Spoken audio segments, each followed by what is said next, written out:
Good evening. Tonight, we're going back to a time before the United States was even a country.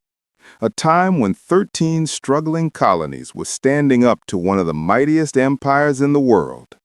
When liberty, equality, and independence were the rallying cries of a new nation being born. But among those cries for freedom, there were voices, thousands of them, that history tried to forget.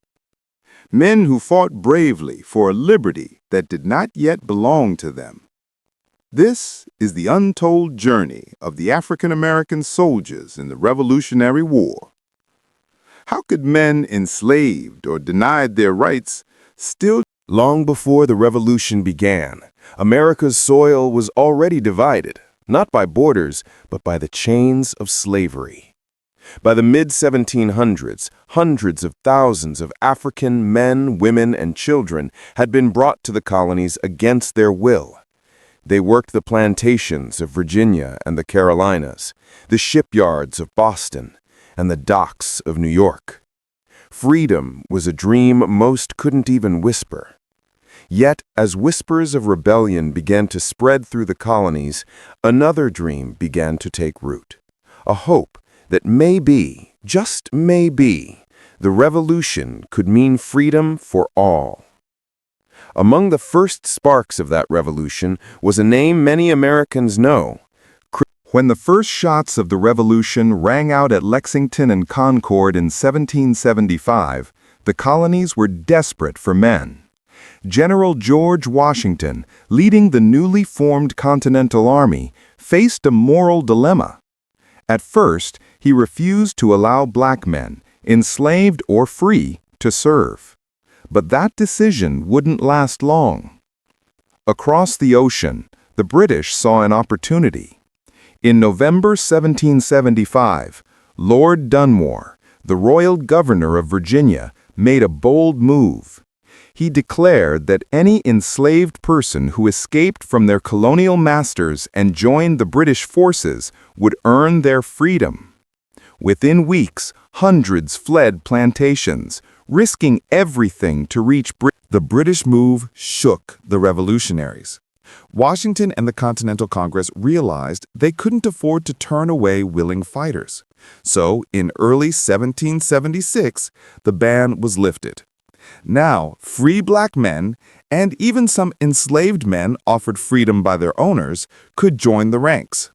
In total, historians estimate that between 5,000 and 9,000 African American soldiers served in the Continental Army. Thousands more served in local militias and hundreds in the Navy.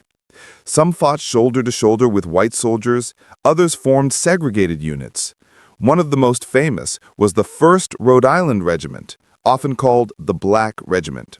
In 1778, this unit stood firm at the Battle of Rhode Island, holding the line against a fierce British assault. Let's meet some of these forgotten names. Peter Salem, a former enslaved man, fought bravely at the Battle of Bunker Hill. It was his musket shot that reportedly killed British Major Pitcairn, a turning point in that fierce early fight. When the smoke cleared, Salem stood among the few survivors. Then there was Salem Poor, another man who fought at Bunker Hill. His bravery was so extraordinary that 14 officers signed the petition to the Continental Congress, urging that he be rewarded for heroism. Congress never did. Oliver Cromwell, from New Jersey, fought in several battles, including Trenton and Princeton, moments that saved the Revolution itself. When the war ended, he received a badge. The Revolution was not a simple war of good versus evil. For many African Americans, it was a question of which side truly offered liberty. Tens of thousands joined the British side, believing in Dunmore's promise of freedom. When the war finally ended in 1783, America celebrated its independence. But for thousands of African Americans, that victory meant little.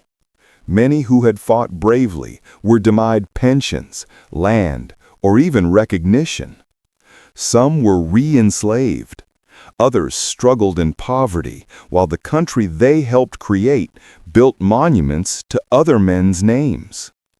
Still, their fight planted a seed, an idea that could never be erased. They proved that the call for liberty and equality could not exist only for some. It had to belong to all. Today, historians are finally uncovering their stories through letters, pension records, and forgotten military roles. Monuments are rising, books are being written, schools are teaching what was once left out.